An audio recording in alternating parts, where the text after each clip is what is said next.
We are live, Michael. Guys, big shout out to my number one Hollywood Snow White, Rachel Zegler. We stand with Rachel Zegler. We stand against Mark Platt and all the producers that are mad at her, and everyone that's mad that a young Snow White just can't tweet Free Palestine. I know nothing about anything. I don't know about Snow White. I don't know about anything. But I was just reading about all this, and I'm just like, you know what? F the haters. You know. F the haters, and shout out Rachel Zegler. Shout out again. Oh, go ahead. Wait, what happened? I mean, I know I just expect reactionaries to be mad at Disney stuff, but was there something in particular here? Well, okay, so everyone cares about this. You're here. This is welcome to Wisecrack. That is why I'm asking. This is the number one on the thumbnail for Disney adults. Okay, before we get into Elon Musk tweeting at Hasan Piker because he can't express the fact that he probably wants to fuck him, so instead he has to try to start a fight with him because he can't deal with the fact that he just wants to do him. The Snow White movie came out with Gal Gadot and Rachel Zegler, and the movie didn't do very well, and they're basically blaming it on the fact that Rachel Zegler tweeted Free Palestine once. And then learning more about it, the producer of the movie, when Mark Platt, who I guess is the dad of the Ben Platt guy who sings and stuff, he got on an airplane and flew to New York to sit Rachel Zegler down and be like, listen here. But then his family is one of the main funders to this charity organization that raises funds for the Israeli military. So it's just wild. It's just wild. But there you go. But happy to be here with everyone. Happy to see you all. We're going to have a great time today. I'm Michael Burns. I'm here with producer Henry. Let us know if things are going well with you. I'm just going to say this. I'm going to say two things. We're going to get into it. Thing number one, love you and glad you're here. Thing number two, for right now, this, I guess, is technically maybe the last Wisecrack Live? Possibly. It's the last one featuring producer Henry, we'll put it that way. I'm not doing it without Henry. And I'll be honest, I'm feeling really spicy and sloppy today, guys. Maybe I should take some meds. I need to take some meds. Maybe I should calm down. Well, I don't want to say too much. Go ahead, Henry. I was just going to say, while Michael takes his meds, I'm just going to say abolish ICE, Abolish ICE. Let's do it. Let's do it. Why not? Okay, hold on. Free Mahmoud Khalil. Sean, we're going to watch the video. Don't worry, Sean. We're going to watch the video. But yeah, people have tried to imply that I should do Wisecrack Live without producer Henry, and to that I say, nay, sir. But here's what's going to happen. I don't know exactly what it's going to look like, but starting in April, we are going to have one more stream. It'll be the Monday stream because we can do stuff up until April 1st. Starting next week, I don't know how it's going to work out. I'm going to start trying to stream semi-regularly over on my own channel. It's hard to find because the name of it is Michael Burns. That's just my name. And I want to make sure that semi-regularly, whatever, Henry comes on. Henry and I did a stream on my channel a week or two ago. Henry, do you know that it has 26,000? Wow. I saw that your empathy video was really blasting off too. That was very impressive. Yeah, that shit's at 200. It's crazy. It makes no sense, but I really appreciate it. But if you want a taste of what Henry and I streaming looks like when we're not here, we did a little reaction to the new philosophy tube that's over there. So we're going to do stuff. So unless I get in trouble for it, I'll post on here when that happens there. But go subscribe over there. You'll see it happening. It's all good. Let's get right into it. So we're going to watch the video that Hasan did he did a Dear Elon Musk video. Ladies and gentlemen. We're going to watch this right now. And this is on Hasan's channel. So that's what we're reacting to. It's on, who Hasan Piker is. You know what his channel is. I don't got to intro this to you, but in case you haven't heard anything else, Elon is beefing with Hasan, and because we're a YouTube drama channel, we're here to check it out. Let's go. Ladies and gentlemen, I'm under attack by the real president of the United States of America, by the wealthiest person on the planet, Elon Musk. All of this started when baby formula breast milk stealer of Blizzard, allegedly, Grums, Okay, as a non-gamer, Henry, do you know who Grums is or what any of that means? Sadly, yeah, Grums is a gaming personality, commentator, reactionary, just chud lord on Twitter. He's way older than you may think based on his posting too, if I remember right. He's worked like in the industry for a while. Yeah.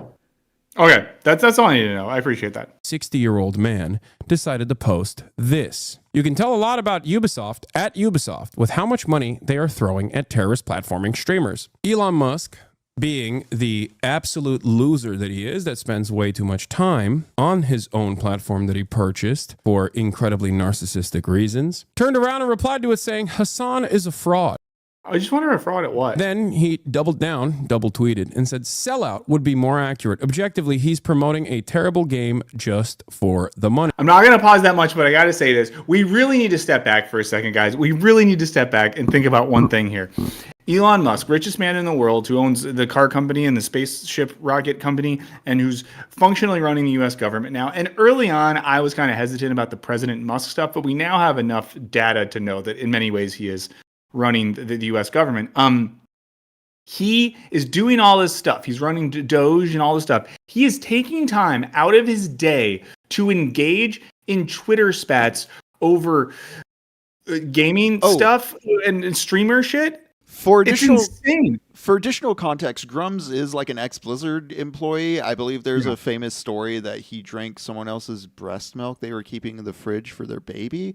I think that comes with this video. But what Grums is posting about too with Ubisoft and being upset is the new Assassin's Creed has a black character in Japan who I believe is based on an actual historical character as well. Cool. And because he's black, they're mad. Oh shit! They did DEI. Yeah, racists are just mad at Ubisoft, and like, dude, I hate when video games do DEI. Ubisoft has a house style I'm not too fond of, so I generally avoid their games. So to me, it's just insane that this 50, 60-year-old Blizzard ex-employee who makes his life, I guess, just shit posting on Twitter, has to be a racist about this Ubisoft game. Can't walk away from it. All I'll say is like that's insane, and it's like truly unfucking hinged that Elon Musk is spending his time doing this stuff. To which screenshotted and quote retweeted, this literally paid someone to power level his character in Path of Exile to Lamau. What do you mean I'm a fraud? Elon, I challenge you to a duel in Elden Ring. I will cook your fat rolling ass.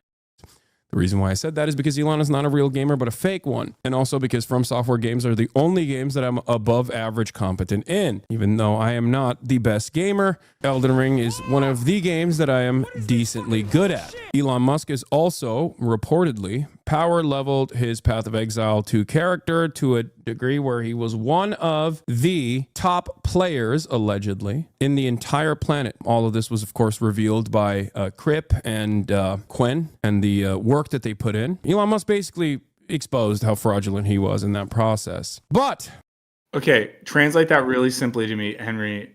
As someone who's not the way I understand this is that Elon Musk cheated in video games or like paid or hacked his way into seeming like he was better than he was in PoE and Diablo, which honestly I like fighting games. I follow the FGC stuff. That's like Street Fighter, Mortal Kombat, Evo, etc. That's another totally different competitive genre, but there are various competitive realms of gaming. People who play like Overwatch or Valorant, or there's esports. But I don't know, Diablo, as someone who's kind of pretty familiar with, just on a casual way, just like the top names of the spaces, like I don't even get why Elon was bragging about Diablo in the first place. I do want to provide more context, but I also noticed in the chat, Night of Ages said people are racist for not liking a game, and I'm not sure what tone you're saying that with, but when it's explicitly because the protagonist is black, yes, they are. Yeah, I mean, that's the thing, right? Like, you can like not like a movie, but then you can post about the movie and be like, they cast Snow White, but she's brown. And then it's like, okay, you're not saying you don't like the movie. You're saying you don't like the movie because it's a person of color is playing a character whose last name is White or something like that. Is Snow White's last name White, or is White a descriptor? I don't know, and I don't care to know. Please don't tell me. It seems Elon had not had enough because he went back and he's still apparently crying about me. That's right.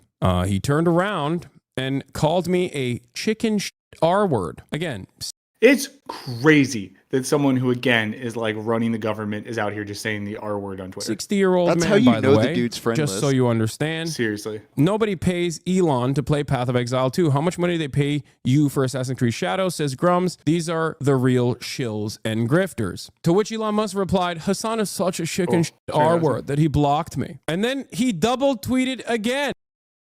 I'll check out the super chat real quick. Oh man, in New Zealand, hope things are going okay over there. Oh, they passed 666. That's great. Good stuff. Good stuff. We love it. Someone said, give us a dark secret. You don't know how to count. Next, we do prayer. Then we do secrets. Come on. And showed that I was, blocking him, which I did. Of course I blocked him. For people wondering why Elon is so focused on Hasan, oh, that's funny. Oh no, everyone is posting replies. Everyone is Grimes posting in the replies. Attack is too high. The noise gets too high currently. Why are you so buff? Is it necessary? What? That's really funny. I've never seen that clip before. It's really funny. I don't know. I like working out. Now, what I find to be particularly strange about this saga is that no one is addressing the fact that I said I would have him on the stream. I would 1v1 him in Elden Ring and expose him for the fraudulent gamer that he actually is. Now, I'm rusty on Elden Ring. I haven't played in a while. I don't know what the new metas are, and I still think I could cook his ass. That's number one. Number two, if we are not going to test our mettle in Elden Ring, we could also do it as interlocutors in the marketplace of ideas. I gotta say too, I mean, again, this gets back to the way I still need to find a good fill-in for the P word, but I'll share this thought and I'll get to the chat. It's like the same shit that Elon did when he talked shit to Jon Stewart, and then Jon Stewart was like, "Come on the show and talk." Then he didn't do it. And Elon's not going to talk to Hasan he as well. totally fought Zuckerberg, right? They actually went through with that challenge. Also, we passed 777. Okay, so Super Chat the Green said we had a big problem in our friend group with people saying the R word, so we started using DeSantis. That's kind of fun. That's a good way to do it. That's a really good way to do it. Let's see. 777. Dear gods of collapsing government, we pray that, I don't know, I guess we pray that Elon has a sort of public psychic episode that leads to him getting instituted such that he is no longer the problem of the American people. And because of that he gets sent back to South Africa and maybe put on display like a zoo animal or something like that. I don't know. Let's go. Keep us safe through the gamer wars, please.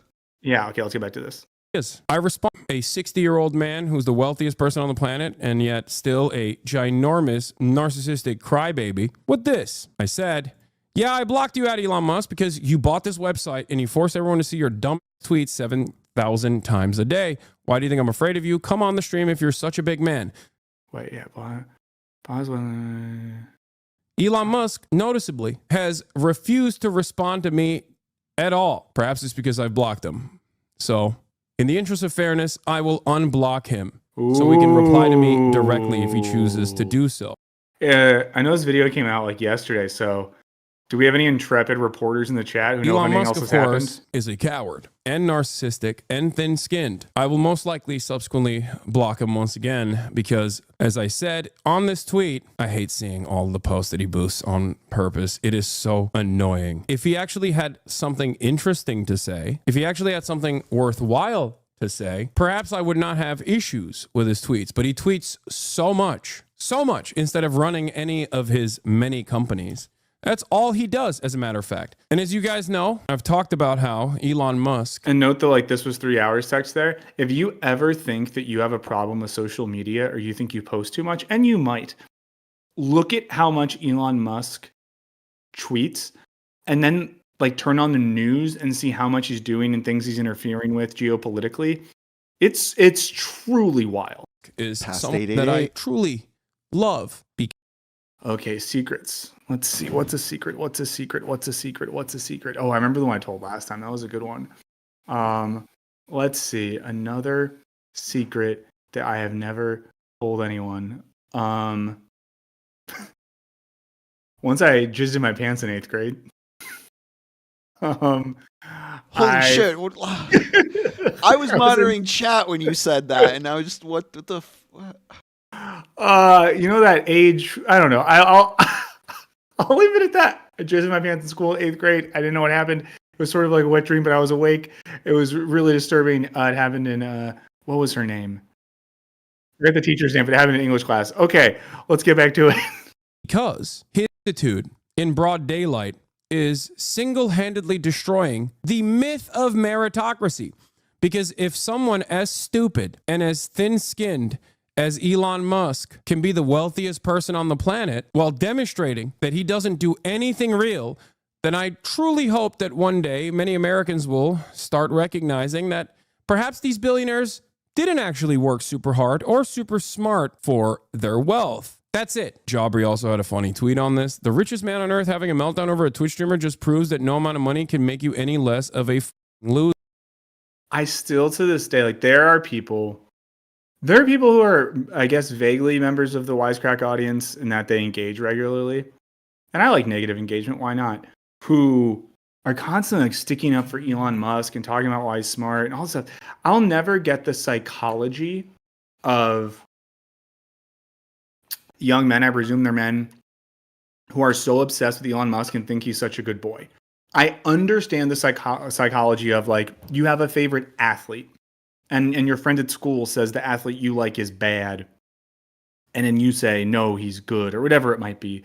Sure. You have a favorite musician and you stand up for that person's art. I get it because I see how you could emotionally connect with an artist, with a writer, with an athlete, whatever it might be.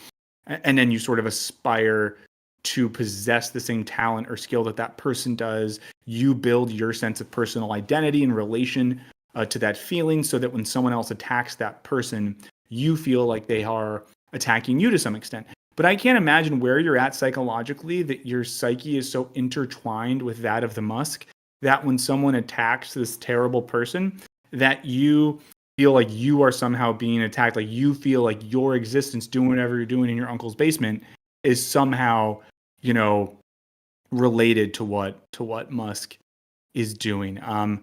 There's so many people who have been, I mean, like, let me think. Like, so there's like terrible people who I get why people like them.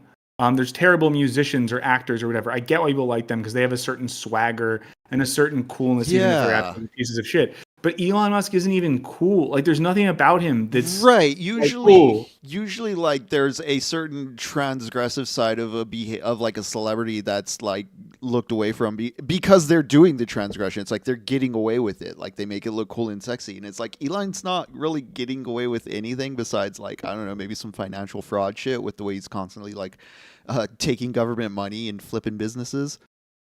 Yeah. I don't know. Like, even if you want to like there's cooler tech people to like, there's cooler business people to like, if that's what you're into. I just, also the top comment, and I don't know if this is still the case. It might have changed. But here, let me find it. I had it up a second ago. The top comment on Hasan's video as of an hour ago was Mr. Brodo saying Elon is the first man to have 17 kids and still be a virgin. I want to say that I love that so much. I love people coming in, ragging on Hasan, and they're saying like we're focused on gaming. It's like, well, it's.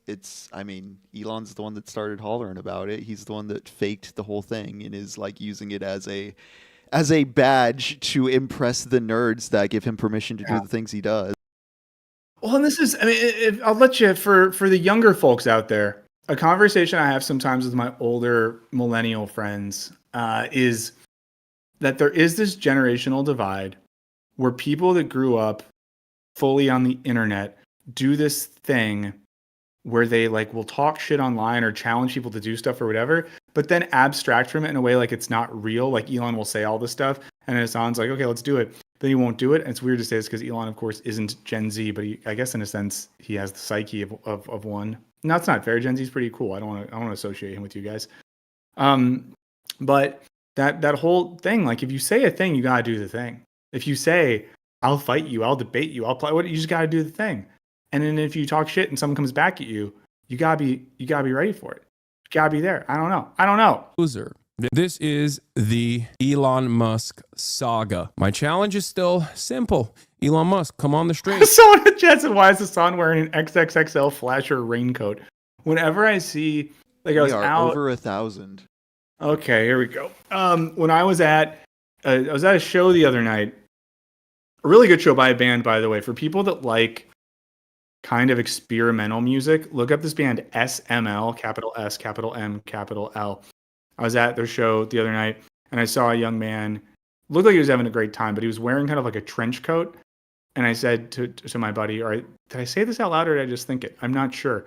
I either said to my buddy or I thought, you know that someone was born like after Columbine when they think you can just like vibe out in a trench coat. For those of us that were of a certain age during the Columbine shootings, we are forever scarred by the idea that if you wear a trench coat, you're a school shooter. Show everybody how not afraid you are. Except, Elon Musk, you have backed away from challenges time and time again. When Jon Stewart said he wanted to have you on the broadcast, you said you'd be down to do it with as long as it was in real time. Then you turned around and ran away from that, and you claimed that he was compromised. Elon.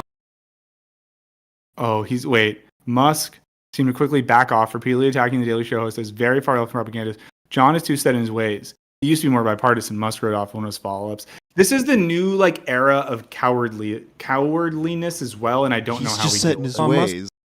What a just bitch statement. It's like the stuff we're seeing. We might talk about this later in the show. If you're just tuning in, welcome to Wisecrack Live. I'm Michael Burns here with producer Henry. I almost said Henry like I'm 4 years old. On potentially the last Wisecrack Live ever. That's a real thing, not a bit. We're currently watching Hasan Piker's video where he says to Elon Musk, "You're a little baby bitch boy." But yeah, this all reminds me of the stuff with the signal thread where the hog sex was texting the war plans to people, including an Atlantic journalist. And then there was like some committee meetings and journalists have been like, "Hey, shouldn't we fire this guy?" And even Hegseth was like, "All I see is a disgraced journalist trying to shame me." Like, I just don't away know. from fighting after entertaining the notion of fighting Mark Zuckerberg. Imagine being afraid of Mark Zuckerberg. Will Elon Musk run away from a challenge once again? Perhaps he will. Anytime, any place, Elon Musk. I'll come to you if necessary. The ball's in your court. I will say that every moment that he spends crying on Twitter about how a Twitch streamer blocked him is perhaps a moment that he is not spending on eviscerating the administrative state and potentially cutting Social Security. So I'm doing my part, ladies and gentlemen. That's right. What have you done today? It does. One last note that I will mention is that I have talked time and time again about how Elon Musk has known who I am and has not been a big fan of me for quite a while. I've talked about this quite a bit, and people used to tell me, "Hasan, you are so full of yourself. He has no idea."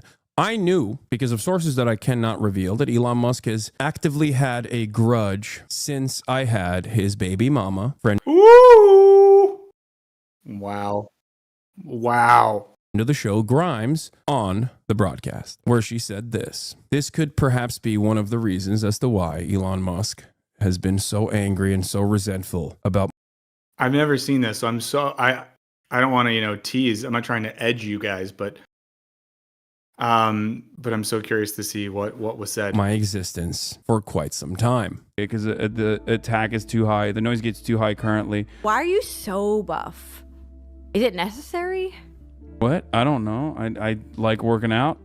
Yeah. You miss long hair Hasan. Long hair Hasan wasn't that good. I wasn't a fan of long hair Hasan. Anyway, let's see if he tweets a little bit more after this, but I think this will most likely shut him up again. There's a certain amusement in Elon screenshotting your profile, complete with the PFP of your armpit. Yeah. It is also kind of funny that award-winning journalists are sending me the Elon Musk tweet. I won't name who, but apparently Grok thinks you would win in a 1v1 versus Elon and Eldering. Ask it 1v1 in Eldering who would win, Elon Musk or Hasan Piker. I don't know how to use Grok, and I don't want to use Grok. What are the odds he actually comes on? Less than 0. Are you kidding me? He has never in a million years entertained contentious conversation. Are you kidding me? He lost his shit at Don Lemon, dude. A lot of my naysayers. Remember when we watched that one, guys? It feels like a lifetime ago that we were watching the interview together.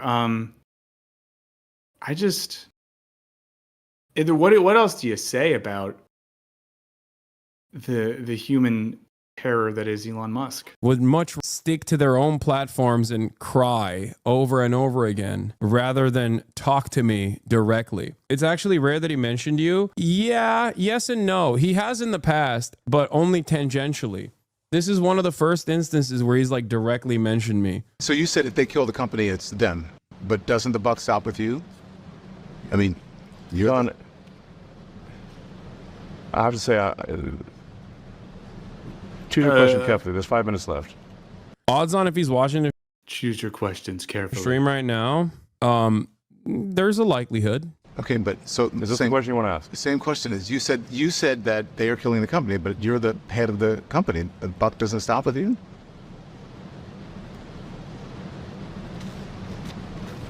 I acquired X in order to preserve freedom of speech in America, the First Amendment.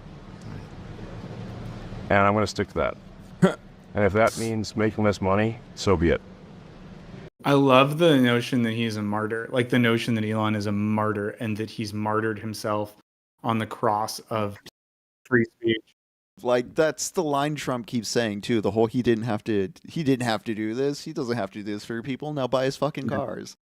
I don't want to just repeat things that Jonathan Stewart has said, but on the most recent Daily Show opening, Jon Stewart's Monday monologue thing, which you can watch on youtube.com, the everything site, they basically go over all the ways in which Elon and so have championed free speech and have done the absolute opposite. Okay, let's watch the rest of this. So I have to be, listen, I'm just being honest, right? I'm not trying to, get you or anything. I was just surprised that you would blame other people for killing the company. I mean, when you say the buck stops with the president of the United States, regardless of what happens, right? So, why would that question upset you? You seem upset by it, are you? I think And I'm not trying to upset you. Well, you are upsetting me because the way you're phrasing the questions, I think, is not cogent. It's not cogent. It's not what? Not cogent. Cogent. Yes. Listen, I'm not meaning to offend you. You're an intense person. Where does that intensity come from? I was born that way. And I had a tough childhood. You did? So, yeah. How so? So tough. Right, Walter Isaacson goes into it in the book, and we only have a couple minutes left, so All right. too long to describe. So there are 1 or 2 questions I can do, and then we'll have to call it. Okay. Again, I don't mean to upset you. Why are you just... No, I have a whole room full of people waiting to meet with me. Okay. So we're just going over time. Okay. All right. I understand that. I had it very difficult. Oh yeah. So that's that, I guess. I think that unfortunately, Elon Musk won't respond. Yeah, he's not going to follow through on the show, which sucks for us because it would be really funny. We're going to get a lot of slurs. We're just going to get Elon saying slurs on Twitter a lot. Yeah, I don't know. I'll tell you this: if I ever say something crazy about you online, we're together in person, I'll at least say it to your face. I won't be weird about it. I'll be like, hey, by the way, I called you this. I just want to look in your eyes when I say it, just so okay, great. Elon would never say any of that. Someone said you missed the Ubisoft. Is that the end of the video? Sorry, there's like 3 seconds left. I thought it was done. Let me see what else happened, Sean. My father was spectacularly wealthy. We basically had slaves. This is very difficult. Oh my God, did the Assassin's Creed social media account came into the rescue? That's crazy. Elon Musk calling me a sellout. Assassin's Creed, is that what the guy playing your Path of Exile 2 account told you? Oh no. Oh my God. Oh my God. W intern, W social. Wow, guys, there it is. Getting cooked from all sides. Well, someone said there's a bit more at the end. That's okay. So that's it. I literally did get to the end there.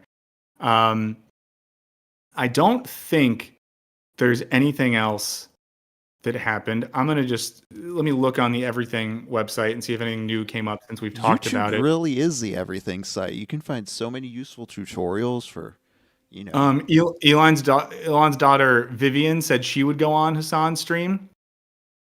So you got that. Maybe that'll happen. I don't think there's anything else that has happened since then. I don't think there's any other updates. So there you go. I mean, it's funny. It's funny that this is all happening. It's also depressing that this is all happening. Yeah, isn't this guy supposed to be running the Department of Government Efficiency or Tesla or SpaceX? I mean, yeah. Why is don't you have stuff to do? Yeah, why is he gotta say chicken shit R word on Twitter? Like, why did he need to externalize that way? Again, does he have no private group of friends he can vent around? Guys, if I made a tiny fraction of the money Elon Musk makes, if I made even a little, I don't know, if I could make money, even the money I make now doing something that had nothing to do with the internet, you would never see me on the internet again. Maybe I'd lurk and like look at stuff for funny, but I just wouldn't post because it just sucks. It sucks being online right now. And X especially sucks. The more I've spent time over on Blue Sky, which is still kind of annoying. You have a lot of weird like resistance lib energy over there, but it's like a disgusting wasteland on that website. And the fact that this man is lying on his, this is what I imagine.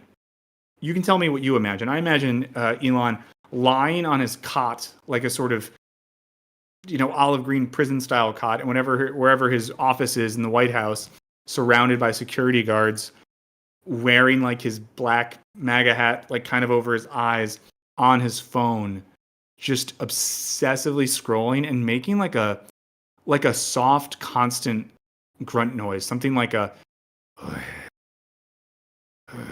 like at a constant clip while he's doing it. Because I assume he has some sort of breathing thing, or maybe he breathes like that because he's wearing his bulletproof vest while he naps, so his chest is like something. It's just real bad, and it's real dumb, and it's real sad. And this is the same person who's making some pretty significant decisions. I mean, I'll say this. I'm not a Hasan stan. I don't know Hasan. I've never interacted with him. I'm not one of those, I don't, whatever. But when someone in the chat was like, it's funny how Hasan can only debate people he can beat, blah, blah, blah, blah. I mean, I don't know. It seems like he's just saying that he would talk to Elon Musk. Elon Musk is the one who initiated the tete-a-tete, and then he's the one who's being a coward about it. So, that's all I'll say. If you're the one who's like starts talking lay shite, and then when someone calls you on your lay shite, you don't want to get involved. I don't know. Yeah, Zathalis is right. Michael Burns' YouTube channel is dope. Even better takes there than this lame host. I know this guy's washed. This guy is don't washed. Even have hair. Yeah. Arash Mickey says Alice Capel released an excellent video on child autonomy yesterday. Did not see that yet. Alice tends to do this thing, which is make and release good videos. Sean said Hasan hates debates. I hate debates too. I hate debates so much. It is an Elden Ring fight. Yeah. Another time we can talk about it. But I think my take on why debates are bad is well established. Someone said, Michael, you can make 0.5 of a billion and feel at peace. I would feel so full of peace. I would have peace in my bones. Well, yeah, I know that Hasan has watched Wisecrack stuff, and I really, really appreciate it. Which that's one of the coolest, nicest things when he watches us. I think that's great. Logan, I did miss the super chat calling to break out the guitar. The guitar. Sean said, let's celebrate Kat Abu running. So, yeah, Kat Abugzala, I always say her last name. I'm going to get it right next time. Abu Ghazali.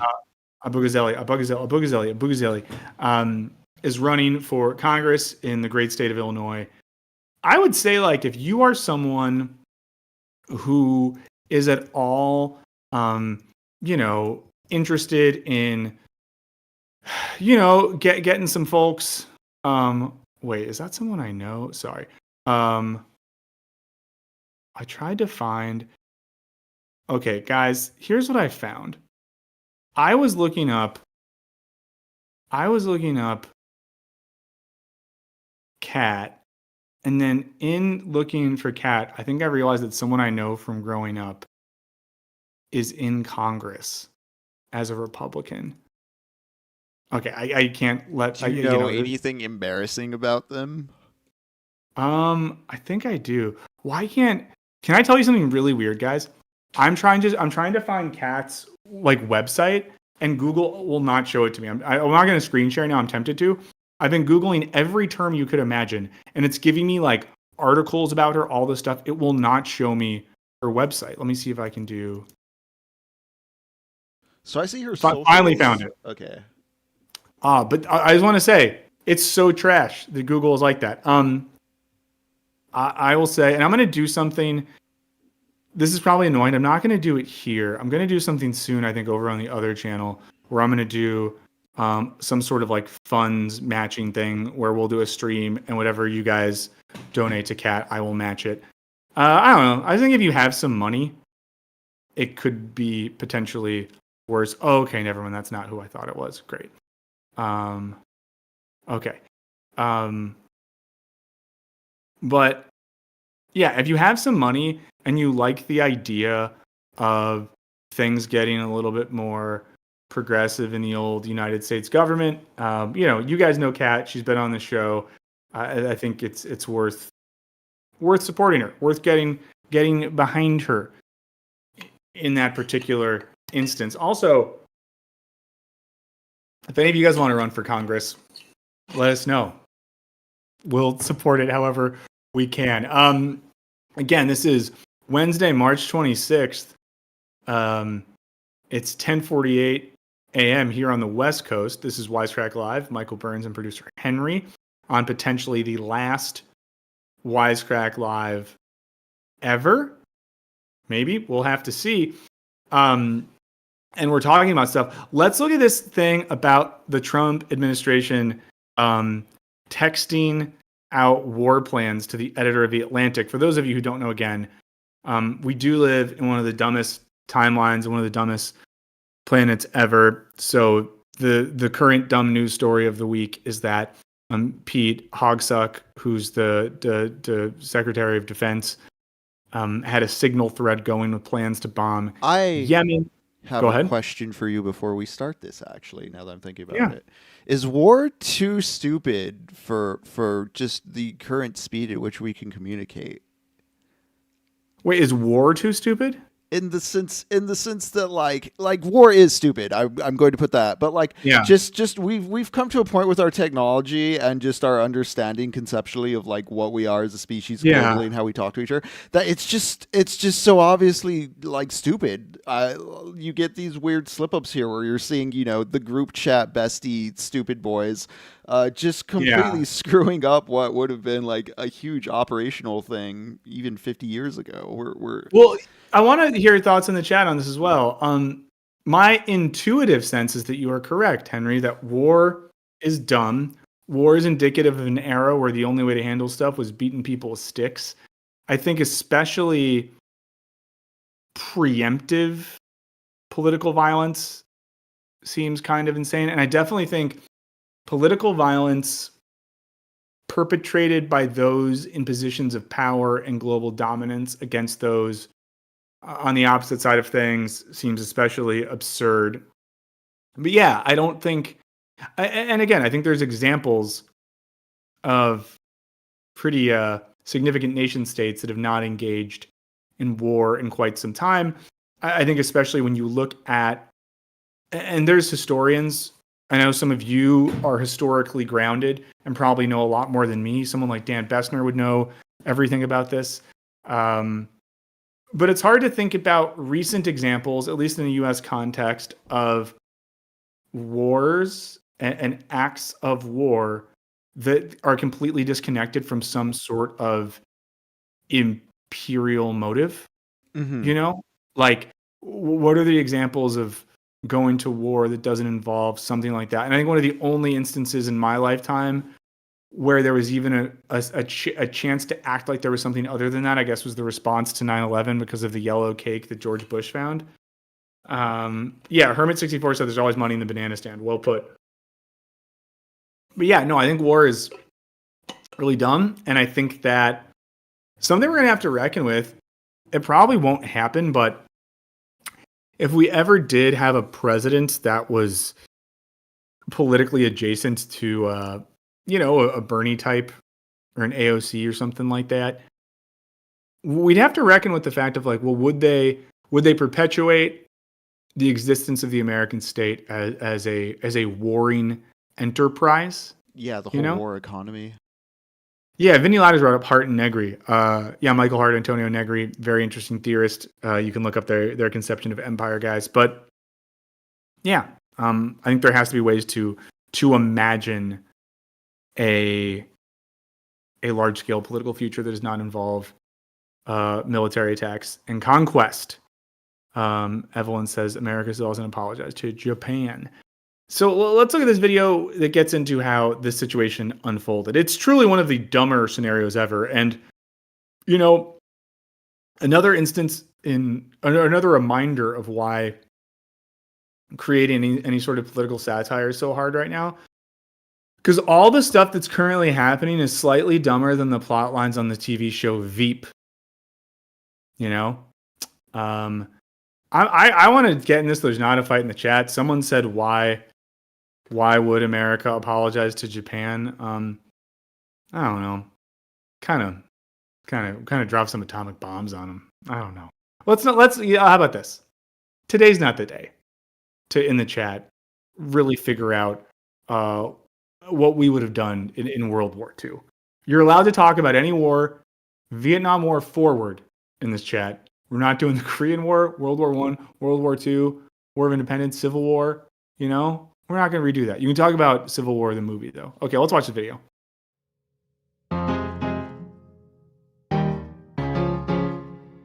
On March 15th, the U.S. began a bombing campaign against Houthi groups in Yemen. Like, the fact that a bombing campaign started in any way, shape, or form that involved the fist flag fire emoji. That is, like, a part of the discourse. Like, someone... I don't know the deets here. I don't know the stats. The fact that a thing could happen in which a potentially innocent person could lose their life, and one of the initiative actions that led to that was fist flag fire emoji. A couple of hours before that, our editor-in-chief, Jeffrey Goldberg, sat in his car in a supermarket parking lot waiting to see if and when the attack would start. How he knew about this military campaign is a very weird story. Not long ago, Jeff was added to a text chain of very important people in the administration. Presumably, he was added to it by accident. I know, it happens to the best of us. But there was the editor of The Atlantic monitoring the back and forth between Defense Secretary Pete Hegseth, Vice President J.D. Vance, and others, wondering, could this possibly be real? In fact, Brian Hughes, the spokesman for the National Security Council, later confirmed that it was indeed all real. I'm Hannah Rosen. This is Radio Atlantic. And today we have on the show editor-in-chief Jeffrey Goldberg and staff writer Shane Harris, who covers national security, to explain what happened and what it might mean. Jeff, welcome to the show. Hey, Hannah. Oh, there's no... It's just talking. I don't know, guys. Is that going to be interesting enough? Listening to people talk? What do we think? Are we going to be visually engaged enough? Let's stick with it for a little and see. Yeah. Okay, let's stick with it for a bit. Yeah, let us know. Although I'm fine if some people leave, so I put my hat back on. Hi, Shane. Hi. Jeff, on Tuesday, March 11th, you get a signal message from a user identified as Michael Waltz, which is also the name of President Trump's national security advisor. Where are you when you get this message, and what are you thinking? Weirdly and randomly, I was in Salzburg, Austria. And what I'm thinking is not much, because in my line of work, that wouldn't be the craziest thing to happen. Like, it could be him. It could be someone pretending to be him. You're not that fussed. I am always cautious about people reaching out across social media or messaging apps. I don't assume that they're the person that the name suggests. But I would have to say that I was glad also, and I was hoping that it was the actual Michael Waltz, because I'd like to be in regular contact with Michael Waltz for all the obvious journalistic reasons. Right. So you're like, oh, maybe he has a scoop for me. Yeah. Okay, so then what happens next? You're going about your life, going about your business, and then I get added to a group, a Signal group, a text messaging chat group called Houthi PC Small Group. PC, I know from covering White House issues, Principals Committee, basically the top leaders of cabinet departments generally associated with national security issues. And then a message from Mike Waltz talking about how he's putting together this PC small group to talk about the Houthis because something's going to be happening over the next 72 hours.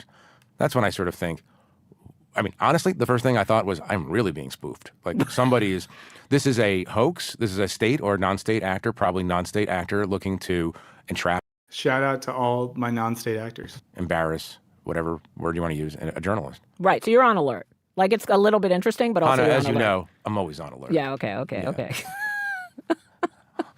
no, what am I going to tell you? All right, so maybe it's a spoof, maybe it's not. How does it start to get more real? Like, Well, how does it develop? It gets real in the sense that if somebody's doing a spoof, it's a very, very accurate spoof. What happens is a number of cabinet-level officials start reporting into this chain, giving the names of their deputies or contact people over the weekend when clearly something That'd be a complicated bit to pull going off. to happen in Yemen. In retrospect, clearly something's going to happen in Yemen. And that was that for that day. It was the next day that they start engaging in a policy discussion, really in earnest. And it's explicated in the story that I wrote. But that's when I'm sort of thinking to myself, if this is a simulation or this is a fake, someone's going to a huge lengths to make it seem real, because everybody in the chat sounds like the person who they're quote unquote playing. Mm-hmm. So I'm I don't say I'm 50-50. I'm still 60-70, 70-30. This is a fakery, because for the simple reason that this is nuts. Obviously, why would I be involved in this? I wouldn't even know what to think, because, we include people on text chains who we shouldn't. Yes. Like, the mistake seems as implausible as the reality. Do we have to pay taxes this year? Guys, anyone know? Do we have an IRS still? Confused about whether taxes are due this year. If they're getting rid of Social Security, I'm not paying into anything, right? Yeah. Every version seems implausible. We all make the mistake. This is why this is so relatable. Yeah. I'm thinking of Shane, and I'm writing to Hannah about Shane, yes. an assignment, or how great Shane is. And I type in Shane into the intended recipient, because that's the name that's on my mind. I don't know what was going on in Mike Waltz's mind, or who he was thinking of. We're trying to figure that out, still trying to figure that out. But in any case, I was added to this group, and it's a misdirected email or text chain that I shouldn't have been on. But the larger point, and obviously Shane can speak to this, the larger point is that why is this conversation happening out in the open? Now, I know Signal is end-to-end encrypted, but it's a commercial texting service that anyone, not just people with security clearances in the federal government, can join. Like, you would think that government officials would have either their own special app, or that they would sit in a room like in the movies and talk stuff out, right? Yeah, I've heard speculation that this may be a sign that they're using they're using means to hide these types of messages from official records and such. So there's like the on the record meetings and calls, and then there's this. That's sad, because you know what that is? Imagine, you guys ever think that like you could be you're on like a text thread with a bunch of your friends, but then there's a separate thread with everyone except you, and they're talking about you, and you think you're on the main one, but you're not on the main one. I feel like that's what this is like, in which like Trump's not on the main one or something.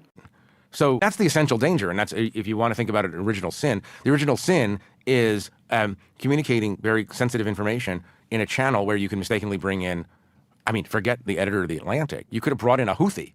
Right. For all you know. Like, you could bring in somebody who is actively sympathetic to the Houthis and sharing real-time information with you. That's somewhat appalling. So, Shane, I'm going to ask you about that in a second, but I need one more part of the story before we move on to that. Give me an example of, you said it sounded like them. Like, if it was a simulation, it was an amazing simulation. Can you give us an example? Sure. Pete Hegseth writing in all caps about how he finds the Europeans pathetic.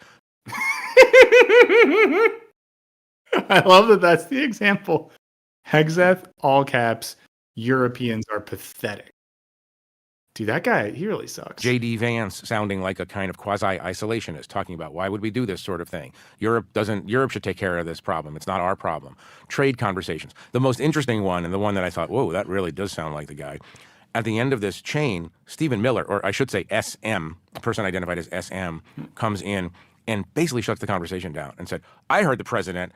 He was clear to me.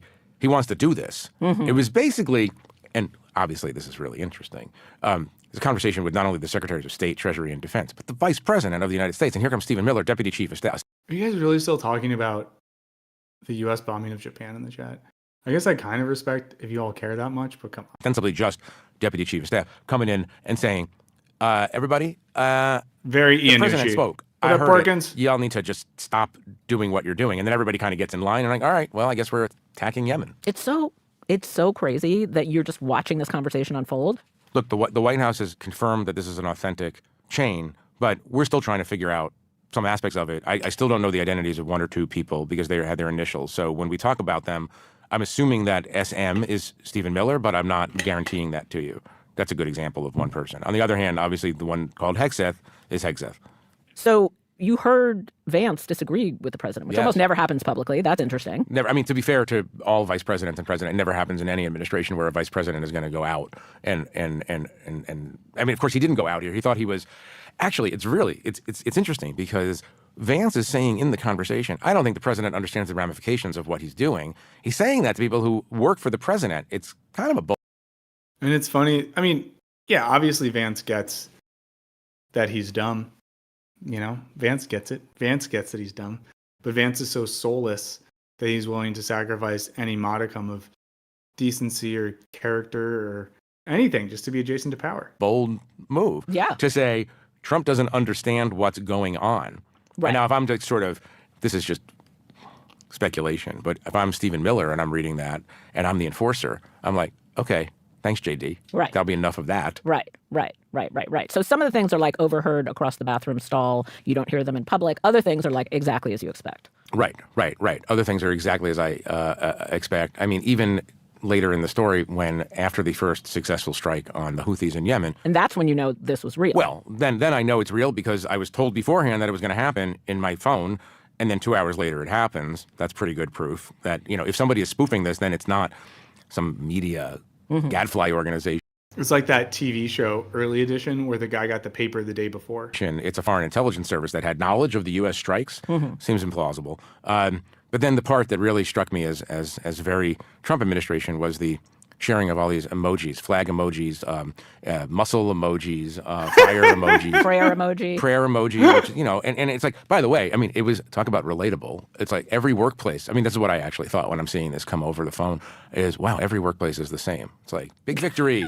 Right. We got the new, you know, the Dunder Mifflin contract and, muscle emoji. And it's like, here was, you know, we took out some Houthis. Right. Good work, everybody. The Atlantic writer Boomer Brain just goes straight to Dunder Mifflin. Right. So that's when I thought, wow, these guys these could be guys. Because if I were trying to spoof them, I wouldn't do something so implausible as to start inserting juvenile emojis into a national security conversation. Unless you were so good. If I had outfoxed myself, I wouldn't have done that if I were doing a simulation.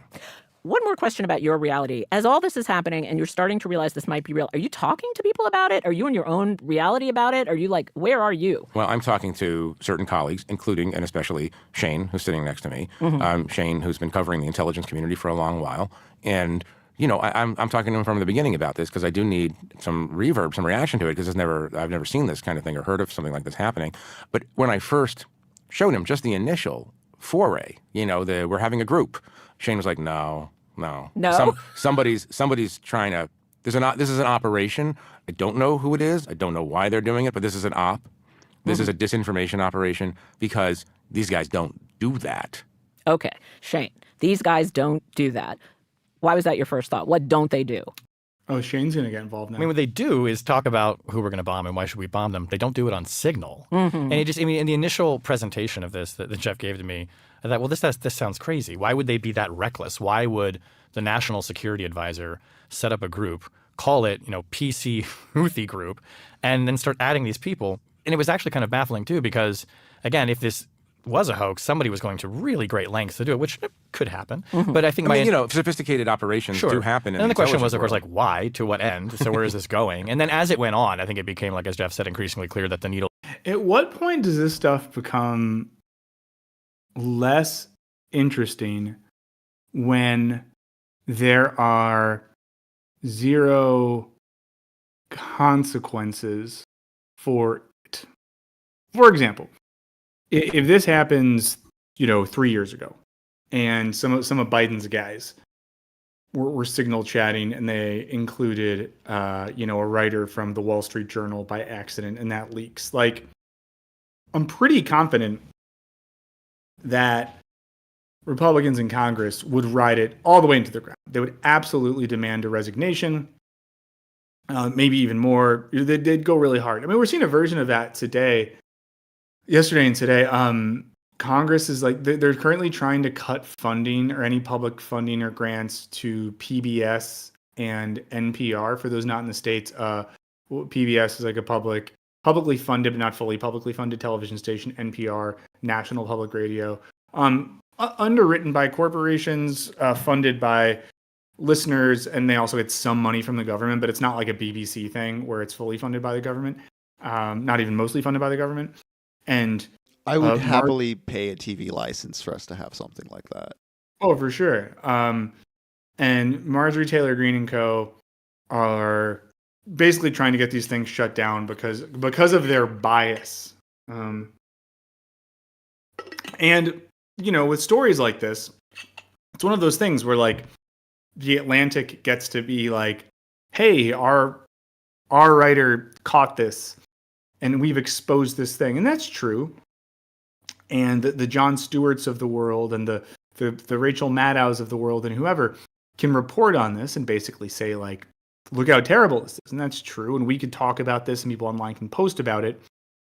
But it seems, and please correct me if I'm wrong, folks, that there is likely to be zero consequences from this, because it's not only a thing, because it would be one thing if Hegsorth and the others were like, yeah, we did it, our bad, or you know what, we did do that, we put national security in grave risk, and moving forward we're going to avoid this, yada yada.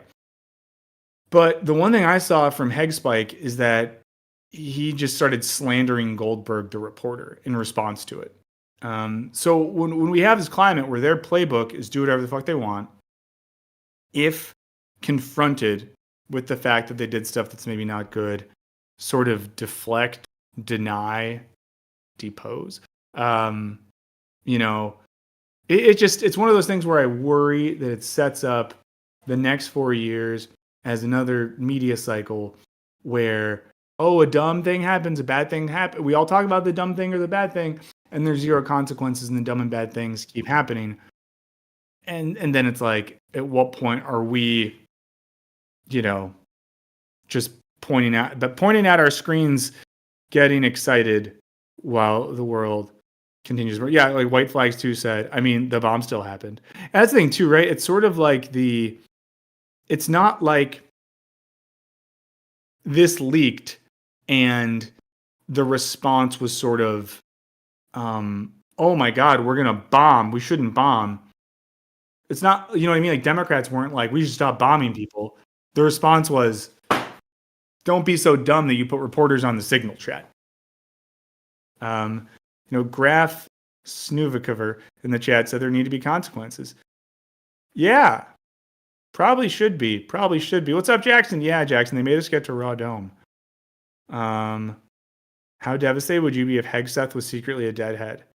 Jack, not that devastated. I'll tell you why. Tucker Carlson is a deadhead. Tucker Carlson has a picture of Jerry Garcia in the intro to his show.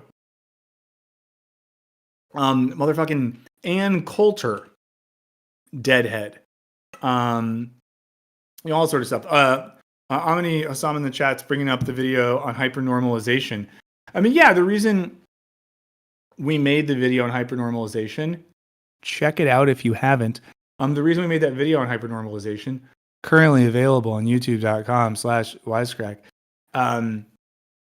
is that it seems to be happening, and that the Adam Curtis documentary, Hypernormalization, seems to be increasingly describing things that are happening right here. And of course, in the documentary itself, which was made right before Trump was elected in 2016, Curtis points to Trump as someone who seems to be an embodiment of those sorts of principles, but in a U.S. mode. Sean says it took me a while to realize being a deadhead doesn't automatically make you a good person. Yeah, lots of terrible people are deadheads. Oh yeah, I wanted to tell you guys as well. I think there's a new best song in the world, and it is a cover, but MJ Lenderman put out a cover of the song "Dancing in the Club" by This Is Lorelei, and I listened to it maybe 15 times in a row last night. Teared up during it. Really like it. So I just say everyone should listen to "Dancing in the Club" by MJ Lenderman. Below said during lockdown, watched hypernormalization while on 3 tabs of LSD and had a lovely walk after. I'm glad you're alive. I think I would have lost my mind. Courtney Lee, I think you make a solid point there as well. Jack asked about a Nietzsche and Kierkegaard video. I might hear it. Jackson, I have not heard the Elon Musk Tesla song. I hope that song never enters my brain. Yeah, I do not want to learn any more about that. Yeah. This channel used to be great. Post 2024 election, it's all about obsession over Elon and Trump. I think if that's, I mean this very genuinely to the person who made that comment. Yeah. I think if that's why you don't like the channel, I think we got bad way before that. So yeah, some brought up Wilco. Wilco has Republican fans too. I mean, that's the thing too. Like, there's far right people that like cool stuff. You know, what are we gonna do? What can we do about far right people liking cool stuff? It is what it is. I'm gonna take another sip of water. Should we keep listening to the Atlantic thing? Yeah, a little further. I do feel in the same way you do. Like, what kind of is there any actual consequence these guys are going to face? Not so much in this instance, but just across the board. I don't know. I think there's a almost generational divide on like perceptions of what shame is and how it goes into the equation as far as like punishing someone or expecting someone to have a sense of shame. Yeah. Question for the chat. Does chronic stress make you tired? Answer below. It was moving towards authentic. But my initial reaction as to why it was probably not real was that I couldn't imagine senior national security officials deciding that it was a good idea to discuss something of this sensitivity where, let's be clear, pilots are in the air, they could be shot down, people could be killed, people are going to be killed on the ground. Things are happening very fast. Why would you not do that in the Situation Room or in a secure facility? Many of these cabinet officials, by the way, have facilities like that in their house. They can go have those conversations. Most of the relevant ones, the heads of intelligence agencies, the obviously defense secretary and the like, they have plenty of ways to communicate with each other within a minute or two of needing to. Even those signals encrypted? Yeah. So the problem is this. There's a couple problems. One, it's encrypted, but it's never been approved by the government for sharing classified or what's called national defense information. Oh, boy. Now, to be clear, we talked to former security officials, former U.S. officials who said, yeah, we did use Signal in the government. We might use it to transmit sort of certainly unclassified, not sensitive information. We might talk around something or like notify someone that you're leaving a particular country. But this level of specificity, actual planning for an ongoing operation, the sharing of intelligence and information about strikes, that is clearly not what Signal's intended for. It's very convenient, and it is relatively safe. I mean, I know like some officials who've traveled overseas in conflict zones who use it because they're not near a U.S. embassy, let's say. But it's not meant for this kind of detailed planning, which occurs, as Mr. Walt said, in the principals committee level. That is done in the Situation Room, or that's done at their various buildings where these people work. Just so I'm clear, what level of detail crosses the line? I know you don't want to say what they actually said about the campaign, but what kinds of details, when you saw them, were like, that would never happen? You can't. So details like the number of aircraft that are involved, the kinds of munitions that are being dropped, specific times. That was on the chain? Specific targets on the ground. Intelligence-related matters relating to the strike and to the targets. Names of individuals who should not have, U.S. officials who should not have been put in an unclassified chain because of their status as intelligence officers. You can kind of there's probably 6 or 7 different kinds of information that are arguably implicated under the rules and the law for how you're supposed to handle this stuff. By the way, a lot of it is just common sense. I mean, you read something and you could tell the difference between strategic information and tactical information. We should deal with the Houthis. Fine. Right. We should do X, Y, and Z because the Houthis are a threat to commerce and American national security interests. There's a story that just broke. I know we're not a news show, guys. I know we're not a news show. Long and pork, greedy, infinite jest. I love it. there's a story that just broke. I think we should look at. Do you trust me, Henry? Yeah, let's go for it. All right. Here's what I know about this. I know that a graduate student at Tufts University got detained. Her name is Rumesa Ozturk, a student from Turkey. Her lawyer currently doesn't know where she is, but basically, federal agents kidnapped a graduate student at Tufts University. Once again, abolish ICE. ICE. The only information available is that ICE says she's in their custody. I say this because, like, again, this is stuff that is happening right now in America. It's happening to people like graduate students, and I say this not to be silly, but you know who's not a threat to national security or anything of that nature? People who spend 10 to 12 hours a day getting their sources ready for a research paper on a hyper-specific topic that most people have never heard of, all in preparation of either teaching a course or constructing a thesis, you know? And a lot of graduate students, especially in the humanities, people that do history, people who do political theory, sociology, obviously my beloved philosophy, most fields of study in the humanities involve, to an extent, a critique of power, a re-examination or examination of the functioning of power. Put differently, they involve analyzing how things are or how things have been from the perspective that they might not necessarily need to or need to have been that way. But let's watch this. I think this is gonna suck. So heads up. Okay, so these are some guys in hoodies. So I just want to note this. What we're seeing on the left here is what looks like a young, and not to be weird, but a young small woman holding her cell phone and walking down the street. I just want to imagine for a second, you are this small woman, and then you had this guy coming towards you, and you got the other guy in the street. This is fucking horrifying. Who's that guy just walking by? Oh my god.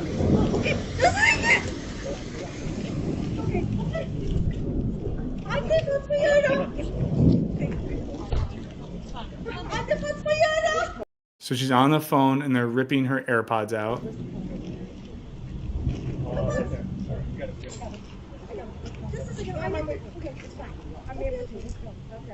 Who's that person? Oh, is the woman that just walked up with the mask trying to act like cool, like she's like the good cop? Also, I just want to note that all of these feds, a lot of them are wearing masks, and they just outlawed the wearing of masks at Columbia, probably a bunch of other universities. I'm getting really viscerally upset watching this. She's calming down. Who are these masked women ICE agents who have like sneakers and workout pants on trying to look like they're college students? You need this many people to talk to one graduate student? These fucking cowards.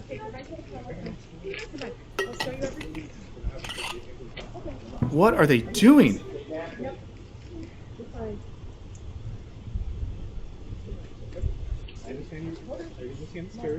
Where the police? Yeah, you don't look like it. Why are you hiding your faces? Oh. I like that. Okay, so it seems like someone intervened and is asking these people why they're hiding their faces. I'm going to quickly, and we can look at this when this video is done. I'm going to ping Henry an article right now that is on this, and we can talk about it more. I guess we're going to keep watching it. Guys, if any of you are college students or on campuses and this happens, be the person that at least like films or asks some questions or gets the person's name or something.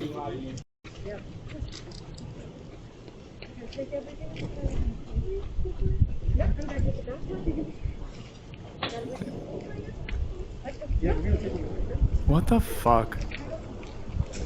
Also, just like cuffing someone. Like, What? Because she's going to take her laptop out and go on LexisNexis and look up an article about what's happening? How do I know this is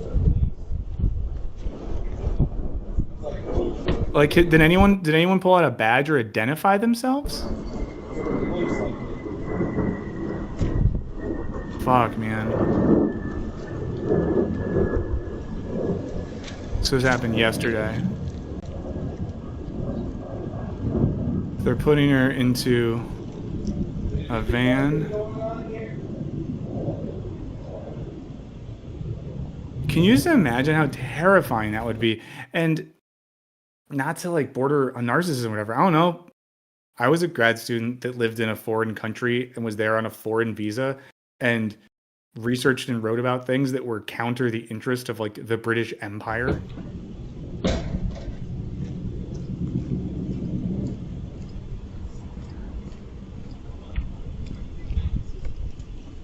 Is that car stopping to be like, what the fuck is going on?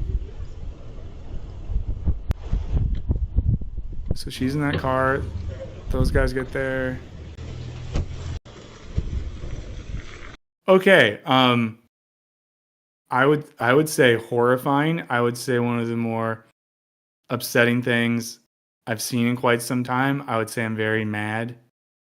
I would say I'm very upset about this. Do we have more context? Like, yeah. fuck So do you have the these article I people. sent? So Yeah, here's let me pull up the article. So this is from Salon. It was published a few hours ago. DHS detains grad student who advocated for Palestine and the humanity of all people. Rumiysa Ozturk, apologies if I got the name wrong, student at Tufts University, drew the attention of a pro-Israel group for co-authoring an op-ed. Spelling mistake by Salon. The Trump administration has detained a Tufts University graduate student exactly 1 year after she co-authored a plea for the equal dignity and humanity of all people, including Palestinians. Well, that's also the ending to Megalopolis. So are they going to go after Coppola? Yeah, and you know, a reminder here as well that we're still living in the week where an Oscar-winning director was attacked by settlers in occupied territory and dragged out of an ambulance by the Israeli military. Musa Ozturk, a native of Turkey, was ambushed late Tuesday outside her apartment, according to a statement that her attorney provided to the Boston Globe. Neighbors had seen agents in unmarked cars monitoring her apartment for 2 days prior to the arrest. Her arrest comes after the pro-Israel group Canary Mission flagged Ozturk for having engaged in anti-Israel activism. Who is that group? I'm just like opening links as I go here. Maybe we can check this out later. That activism, according to the group, consisted entirely of an op-ed. I'm opening the op-ed right now. I'm going to send this to Henry. Let's be a little ADHD here. Let's go skim the op-ed and get back to it so we can have a full understanding of what is happening. Oh, wait. Is this the right thing? Oh, yeah. By Rumiysa Ozturk. Let's see. I'm scrolling down. On March 4th, the Tufts University passed 3 out of 4 resolutions demanding the university acknowledge the Palestinian genocide, apologize for university president's statements, disclose its investments. Okay, all pretty normal stuff. Unfortunately, the university's response to the Senate resolutions has been wholly inadequate. Graduate Students for Palestine joins Tufts Students for Justice in Palestine, the Tufts Faculty and Staff Coalition for Ceasefire, and Fletcher Students for Palestine to reject the university's response. While an argument may be made that the university should not take political stances and should focus on research and intellectual exchange, they automatically rejected it. Okay, all pretty normal stuff. The role of the Student Senate is clear. The collective student voice is not without precedent. Today, the university may remember with pride its decision in February 1989 to divest from South Africa. However, we must remember the university divested up to 11 years after some of its peers. It ends with a quote from James Baldwin that says, "The paradox of education is precisely this, that as one begins to become conscious, one begins to examine the society in which they are being educated. As an educator, President Kumar should embrace efforts by students to evaluate diverse and sometimes contradictory ideas and opinions." Okay, guys, I know I didn't read this whole thing right here. I skimmed it. I'm a wonderful skimmer. It's how I got through grad school. Nothing here is crazy. Nothing in this op-ed. It all seems intense. This being one of the co-authors on this, and it was written by 4 people, endorsed by 32 other students. An op-ed in a student newspaper criticizing the university for rejecting a resolution to condemn the genocide in Gaza led to a graduate student being disappeared by government agents. Okay, so we'll keep reading. So going back to the Salon piece, consisted entirely of co-authoring an op-ed in the Tufts Daily newspaper in which she and 3 other graduate students called on school to acknowledge the Palestinian genocide and divest from companies with ties to Israel. The university president acknowledged Ozturk's arrest in a Tuesday night statement that identified her only as an international graduate student.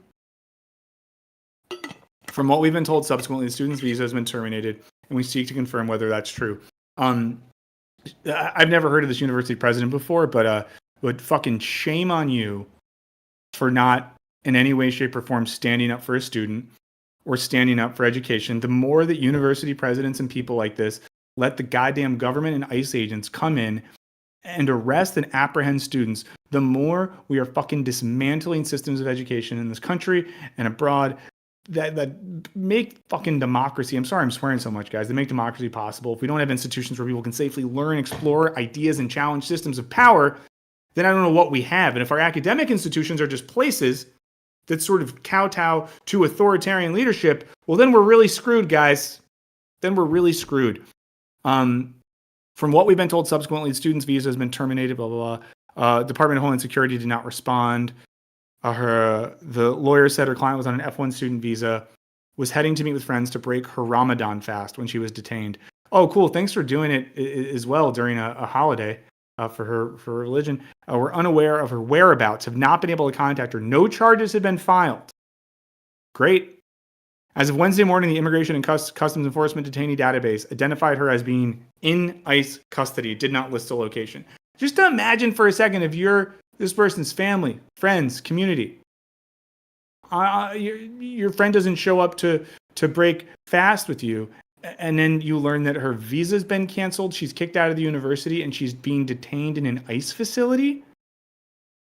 On Tuesday night, the lawyer filed a habeas petition on her behalf, seeking to prevent her from being transported out of state. The request was granted by a judge. Okay, so she's not allowed to go out of Massachusetts. She's the latest foreign-born student to be targeted by the Trump administration for speech critical of Israel. Mahmoud Khalil, a permanent resident and student in Columbia, was arrested earlier this month and accused. Another permanent resident Columbia University student, Yunchio Chung, has also been targeted. Badar Khansuri, a student at Georgetown, was also detained earlier this month and accused without evidence of supporting Hamas. I don't know, guys. I don't want to be fucking hyperbolic or anything here, but this is just shit that, like, this is sort of a thing if we're going to be whatever about this. This is one of those things that as Americans, you're like, that happens in the other places, you know. In the other places, people don't have freedom of expression and freedom of speech. In other places, people are taken by guys in masks and hoodies and thrown in the back of vans, with no accounting of where they are or what they're doing. And, like, you know, this is, we talk about freedom of speech. To go back to the intro to this show, looking at the beef between Hasan and Elon Musk, you know, we have, whether it's Musk, whether it's Trump, whether it's a number of people in the current administration, when they were running, over and over, we heard free speech, free speech, free speech. And what did we hear in particular? University campuses need free speech, right? Because Charlie Kirk wasn't able to speak on some campuses. Ben Shapiro, Matt Walsh, Milo Yiannopoulos, they were kicked off campuses. And we were told that college campuses need to be places where ideas can be expressed freely. We were told that college campuses need to be places where ideas can be debated, where unpopular ideas can be expressed and debated. And we were told that the intolerant woke left wanted to police ideas and not let that happen. But now, university students expressing ideas, and let's be clear too, the whole notion of like a free Palestine, this isn't new, especially in sort of academic circles. This is not fucking new stuff. It's not a new idea. One of the most famous professors at Columbia University is someone who studied and talked about Palestine for years and advocated for a free Palestine. Like, none of this is new. But for expressing, and again, according to that story at least, the only evidence against that woman was, and I'll post it in the chat, this op-ed from Tufts Daily, which is a critique of some university protocol and a statement that emphasizes the necessity of A, condemning genocide, and B, divesting from nation states, aiding in and or committing genocide. The president can't even fucking read. Yeah. If something as simple as that is leading to this, we're really fucked. And, especially when it is, let's be honest about the optics here. When we got,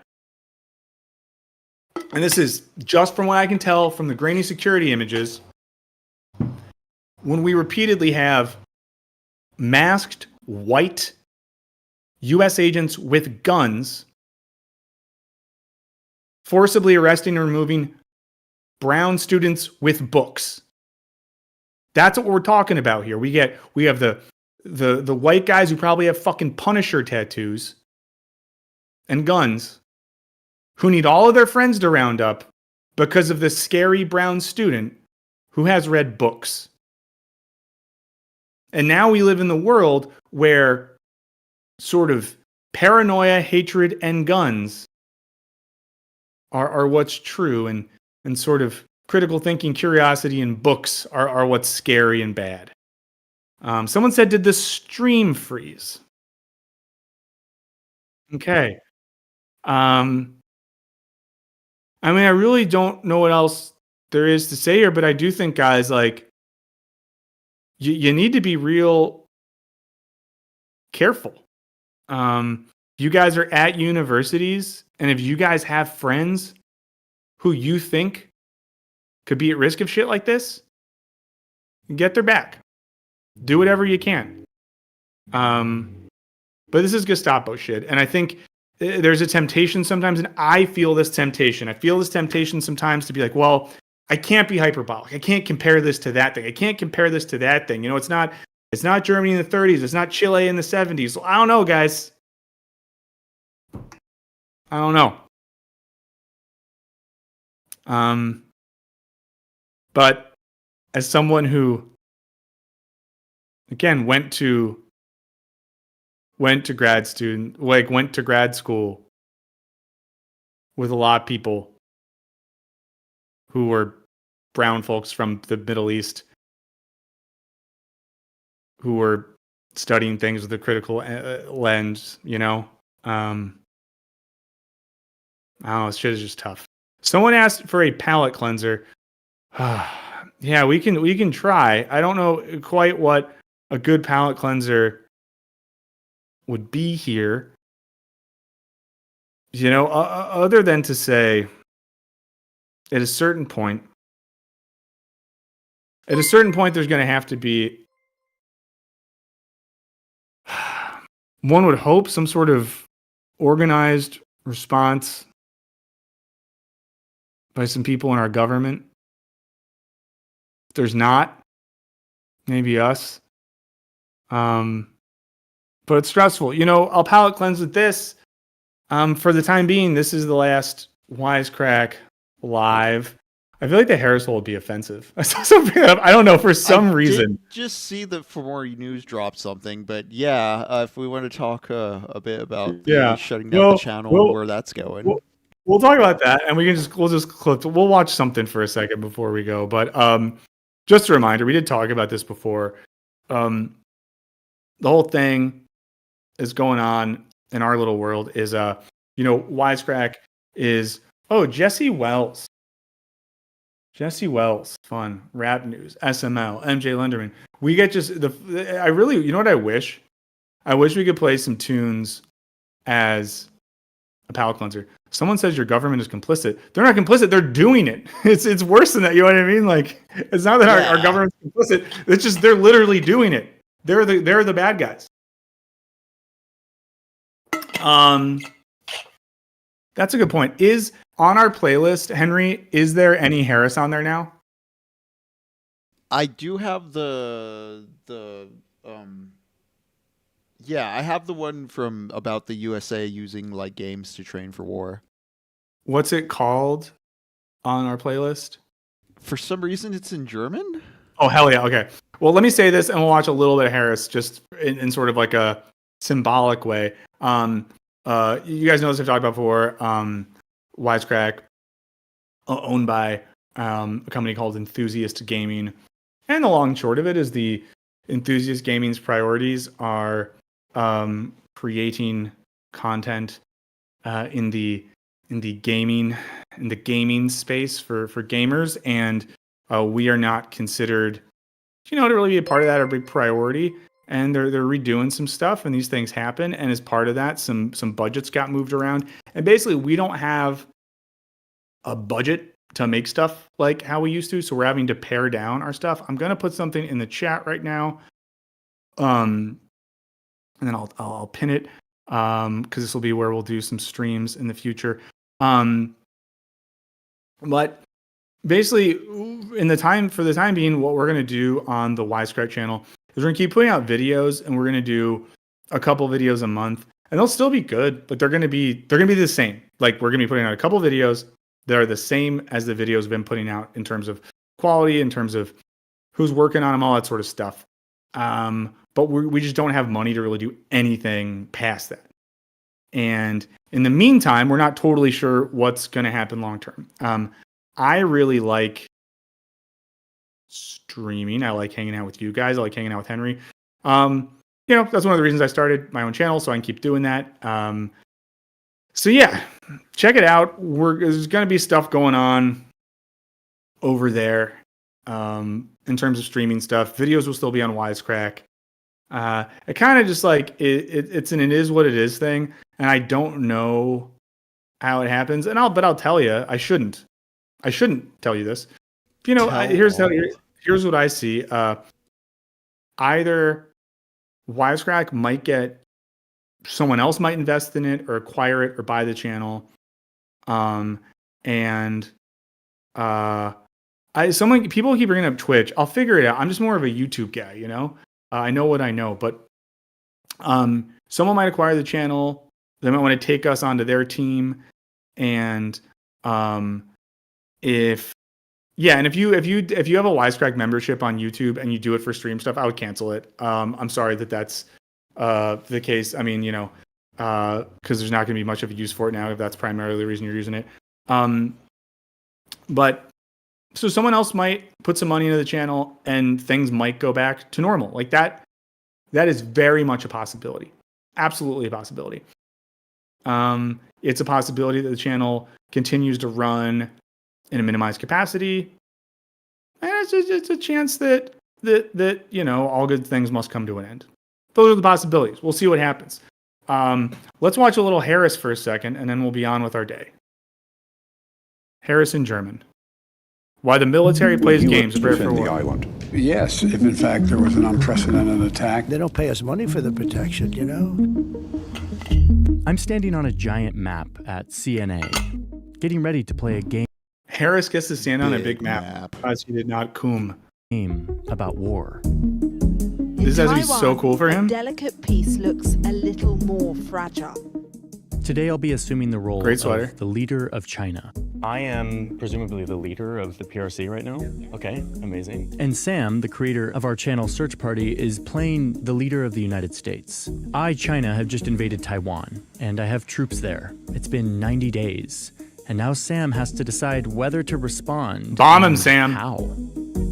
Fuck him up, Sam. But wait, what's going on here? We're surrounded by experts they got in socks. all kinds of fields having to do with war. And we're at an organization that This is relative to Henry's question earlier about why do we still war? does research and analysis for the US military. But we're rolling dice. We're playing on a giant game board. Oh my God. Why do we need to play games about war? War games are a very cheap way to get better at decisions than war.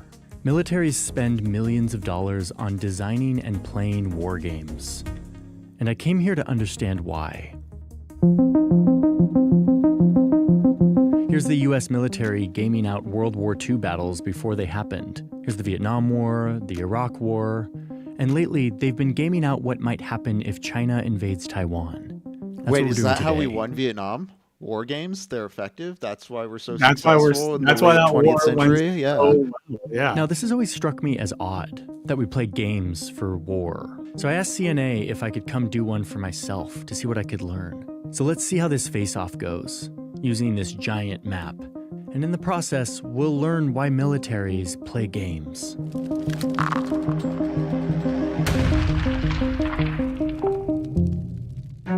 Okay, so here's how it works. The game designers have created a scenario where I, China, have invaded Taiwan. For 90 days, we've had boots on the ground in Taiwan. And all these blocks represent the weapons, the vessels, and troops that I have in my theater of war. The game designers have given both Sam and me specific objectives that reflect real-world objectives in a conflict like this. And that's I'm putting money on Sam. about it. It's now on us to make decisions as if we were the leaders of our respective sides and see how the other side reacts. While Sam is consulting with his advisors on the first move, They all get little sticks. That's cool. start thinking about the countries in this region. How do I use this moment to undermine confidence in the US, to make the US look less trustworthy? Right away, I'm feeling like I have the upper hand. Call Elon. Here, I've captured Taiwan, and now all I need to do is keep the US military and its allies away. I want to make it really costly for the US, where any calculation they have to make comes with a very high cost to American citizens. We've just begun this game, and I'm already surprised at how into this I'm getting. I can feel I'm not surprised at all. I'm not the least bit surprised that he's getting into that. Not the least bit surprised, Jonathan. Sam's anger at me that I invaded Taiwan, my worry that he'll respond and escalate this conflict. So I start working on a plan to make it difficult and costly for him to respond, hopefully keeping him out of here. We head to the map to start looking at options. I toy around with creating a blockade around the island. We have the advantage of proximity and speed to set up a wall that says this is going to be costly. But this is where I start thinking about the US's presence in the region, especially in Japan and Korea. There's a huge presence here. Is this a vulnerability? I think the scariest thing is just the movement across the strait is probably where they're going to focus in. And it's like, can I stop that? So I'm trying to think of these contingencies, what they might do. Okay, I'm about to take my turn, but I want to pause to thank today's sponsor, Incogni, for sponsoring today's video. All of our personal information, you give them permission to act on, while also moving more of my troops onto the island, hoping that Sam doesn't attack. Great, I think we have a plan here, and I guess I'll wait to see what Blue does. Over on Team Blue, Sam seems to be contemplating punishing me. I'm just going to read a news headline, by the way. Elon Musk, the father of Tesla CEO Elon Musk, believes that his son can't be racist due to his past relationships with black servants who worked for the family in apartheid South Africa. Can't be racist because of his relationships with black servants. Love Not that with guy. a direct check, but by targeting my natural resources. I think oil is probably a move. Okay, we've done our planning. It's time for us to both make our moves. So both of you have 2 operations prioritized, ready to go? What we are interested in is consolidating our control over this island and signaling to the rest of the region and to anyone else who might want to get involved that we're really serious about defending And so we are going to move some of these naval assets to surround the island. As I make my move, the surreal experience of feeling like the leader of China continues to grow. We are not here to kick anyone out or to invade other places.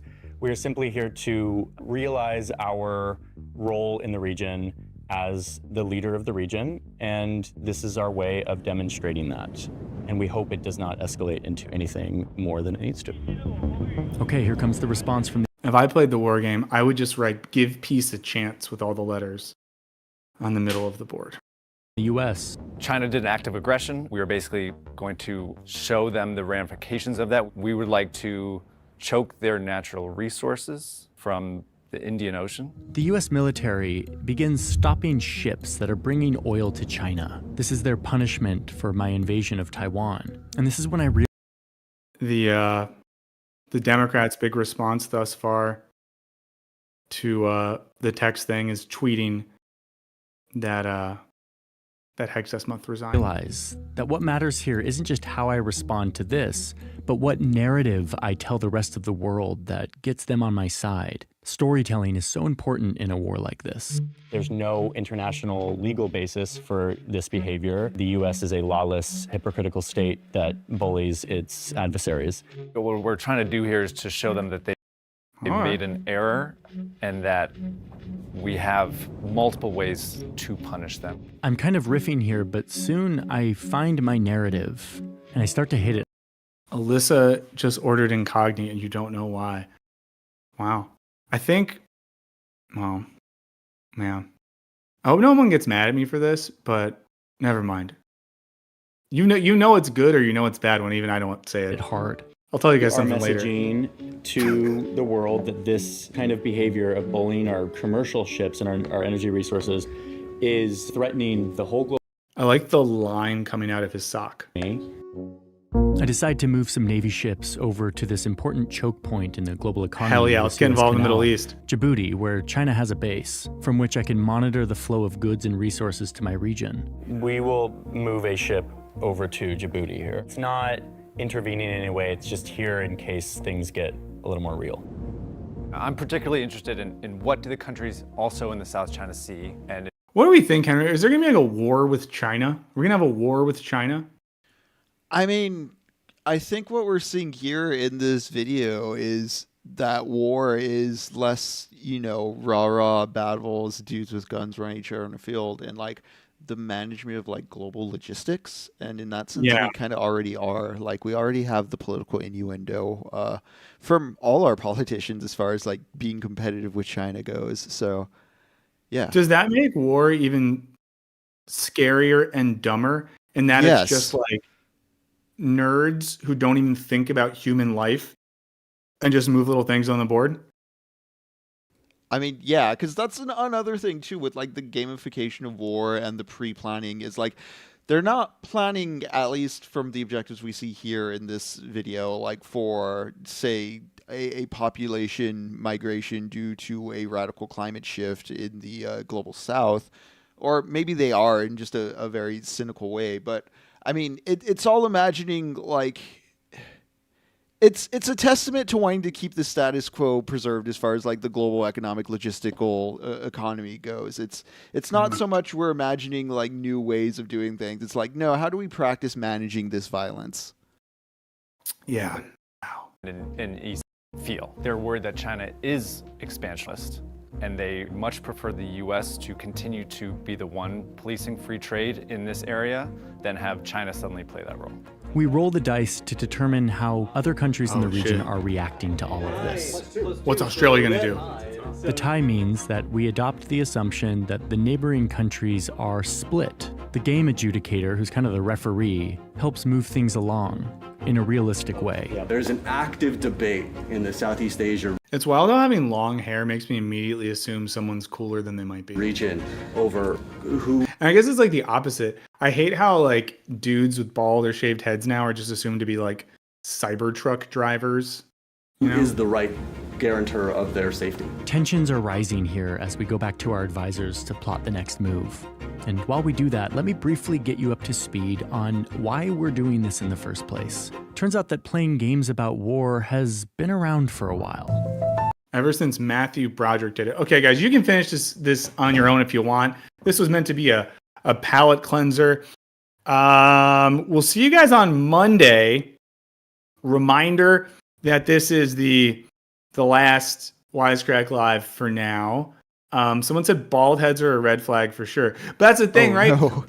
No, but you're not wrong. Because then if you like wear hats too much, it's like, oh, you wear a hat to cover the fact that you're bald. And it's like, I'd rather you think I'm a soft nerd for wearing dad hats with words on them than rock it raw and have you think that I have a Cybertruck with a Back the Blue sticker on it, you know? If I gotta pick one or the other, the only other option, of course, is to spend $30,000, take a flight to Turkey and get hair transplants. I'm not doing that. I'm not interested in that. I'm not doing it. Unless you guys want to crowdfund it. But there you go, guys. Great hanging out today. What the hell's going on? What are we going to do about it? I don't know. We'll try to figure it out. And, maybe on Monday, Henry and I will know the answers. In the meantime, if you're on the Wisecrack Patreon, you've seen the new video about how America invented a new type of the Christianity. If you're not on the Patreon,